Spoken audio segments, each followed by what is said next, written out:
Hey guys, in this episode, I talk a little bit about what's going on in Hong Kong. I give my own opinion on what I think about Hong Kong's future, and I discuss the different worldviews around China, or at least from the United States. We look at the practical perspective, the ideological perspective, and then I talk a little bit about the different possible trade outcomes we could see coming into the future.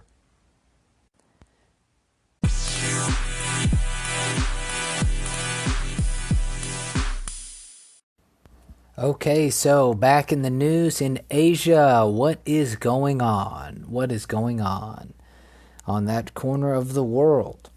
So, a few things. One, on the anniversary of Britain signing over Hong Kong back over to China, there was massive protests that went on in Hong Kong, mostly related to that extradition bill. For people that are not quite sure why there's still protests going on, the main reason that I have read that I can ascertain is that even though the legislative process was suspended, which means that the Legislative Council in Hong Kong is not going to vote on it, they're not getting rid of the legislation. At least what I read was that it will lapse. The legislation will lapse in a year. And what people are concerned about is most likely, from what I can understand, people are concerned that the legislation will be brought up again at a later time, and that's it. That's the problem. So they want the legislation scrapped. Now, some news that has developed is that there was some really nasty protests and that they broke into the Legislative Council and trash the place. I don't know what to think about this. Now, I think, Hong Kong, how about this? I'll give my opinion of the Hong Kong situation. I ultimately think Hong Kong is doomed to mainland control. I just think that's what's going to happen, right? People might not get it, but the Chinese have been slowly trying to gain control over Hong Kong for the last 20 years. And I just don't see, I could see Beijing basically being more patient, waiting, and slowly over time getting, more and more involved, or maybe doing whatever they can to slowly take over the judiciary processes of Hong Kong. I really don't see how Hong Kong stays out of mainland control for that much longer. And when I say that much longer, I mean 50 years or so. I don't like to make predictions. I just don't see that one city putting up enough of a fight unless it's a military fight, right? Without living there and knowing all the intimate details of what's going on, just kind of reading the news and understanding kind of how things have developed a little bit between that relationship between Hong Kong and mainland China, I don't see a peaceful resolution to this, in that unless over time the Hong Kong population just says, you know what, whatever, we'll just slowly let Beijing take control, because the protests were really, really big. They had over 1 million people marching in the streets of Hong Kong about a month and a half ago over this extradition bill to mainland China. And they were peaceful, but obviously this last week they got violent. Who knows who that was that got violent? They could have been agent provocateurs. I don't know. But I just don't... Like I said, it could be a lack of creativity, imagination on my part. I don't see a situation where Hong Kong successfully stays out of the hands of mainland China without something violent happening. And I mean just violence erupting in the city and destroying, at least for a short time, the city's ability to thrive as an economic hub. So my opinion is that Hong Kong is doomed to be returned to mainland China, fully integrated into its judiciary system. That's just what I think is going to happen. I don't want that to happen, but I don't, and maybe this will be a point of continued research to kind of see how they've been integrated into mainland China, see some of the different government and economic changes. But I don't see how that city can stay out of the control of mainland China for so long, because they're just too close and they're just too small. And I just don't see how Hong Kong is going to be able to stop that. Now, that being said, I thought it was funny. I've read a couple of headlines that the British are saying that, China needs to honor the agreement and whatever. And I mean, what the hell are the British going to do? Nothing. They're going to do nothing. As far as I'm concerned, I mean, there's the other thing is why are they even saying anything? Right? I mean, the British are, from what I'm reading about the British and the Chinese relationship, the British will not do anything about the Chinese doing anything. They're going to allow, from what I've been reading, they're going to allow the Chinese, Chinese companies like Huawei to help build out their 5G infrastructure. They've got, they take more foreign direct investment from China than the United States, and they're a fraction of the size. I mean, what are they saying? It just seems like lip service, but obviously they wouldn't do anything. The British I just don't think they're going to do anything. Okay. Now, this brings up an interesting point. This has to do with the trade war with China, as well as what's going on in Hong Kong. So, in the United States, I kind of see there's kind of a two lines of thought around China. And one line is a practical approach. One line is a more ideological approach. And the ideological approach is informed by the idea of human rights, liberty, treating people a particular way, obviously. And though the people that tend to be on that side of the decision making, or the people who want to make decisions from just a purely ideological standpoint, look at, say, the situation in China differently than people that are looking at it from the practical perspective. From a trade point, they say that we should not be doing basically any trade with China for some of the human rights abuses, right? So they've got people in re-education camps. They've got Muslims in re-education camps. They don't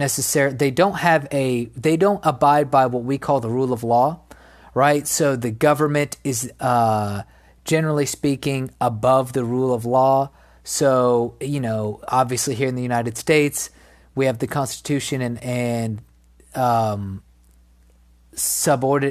we have the Constitution, which limits the powers of the government, obviously, which means the government is not above the law in many respects, though, that's pretty damn debatable at this point. Now, in China, that's not even an issue. Right? They don't have the same legislative tradition, the same judicial traditions as we do, same cultural traditions. So the rule of law in China, it's not even that much. It's not this idea that goes back to its core founding. So it's not as important. I'd like to say it's not as important. Now that doesn't mean it isn't important, but from the people I know in China, and I know lots of Chinese people, and from what I know about reading about them and their history, that's just not of primary concern, right? Our primary concern is the battle between kind of security and stability, or security and freedom. Over there, it's much more about stability. And that's the ideological approach, right? The human rights abuses, the government is, above the law. They do things arbitrarily. They deal with dictators and all of that. And I'm just paraphrasing, or I'm, just kind of putting it into a concise little summary there. And the other side is more of a practical approach, which is kind of like, okay, basically ignores the human rights abuses, focuses on some of the trade problems, focuses on some of maybe the currency manipulation and hacking, and is coming from a bargaining perspective, which is, okay, maybe the Chinese give up this and we can agree on this. Or maybe we give up this, the Chinese give up this, we can make an agreement here. We're going to continue to do business. from a practical and economic standpoint, but we do need to get some concessions. That seems to be the practical point of view, and from the research that I've done, that goes back towards the days of Henry Kissinger and Nixon going into China, which was very much driven by a practical understanding of the time, right? The idea was to splinter the communist bloc, get closer to China. Also, there was an idea that China, with as many people as they had back in the day, would be, whoever can influence China will be to their benefit, right? So if you could get into good terms with China and help China develop, the idea was that with China's, over a billion people, that you will be in an advantage economically, possibly geopolitically, if you're working with that productive, economically productive country versus having them be your enemy. So this very, very practical perspective, not so much the traditional, what we would consider like, oh, they're the communists, we can't work with them. So those are the two views that are that I see on Twitter a lot or reading the news. Is there's that view of China, which is, look, they do bad things, therefore we should not have a relationship with them. And the other view, which is, well, doesn't even acknowledge the fact that they do bad things, because I think it's just assumed that everybody does bad things. The question is, what can we live with that affects us? I tend to fall in the practical perspective. There's a lot of messy nuances in the world. Obviously, I think that some of the things they do are wrong. I'm a huge fan of liberty, personal freedom, so I don't like the fact that they're over there, locking up Muslims or, cracking down on people, or the surveillance state's very strict over there. But here's the other situation, is it's not my country either. It's not my country, and I don't quite know, I'm not a big fan of major interventionism, so I don't like the fact that we might go into countries and try to overthrow their governments to install, pro-democracy. I think that there's a culture and a history in a lot of these countries that we don't agree with how they do things, and that, ultimately it has to be up to their people to make these decisions about their own governing. Now, we can make a decision, obviously, about who we do business with. And the way I look at it is, hey, if we just allow the freedom of individuals to act with each other, if people want to do business with China, if, China has factories and people want to buy things from their factories, then I'm inclined to say let them do so.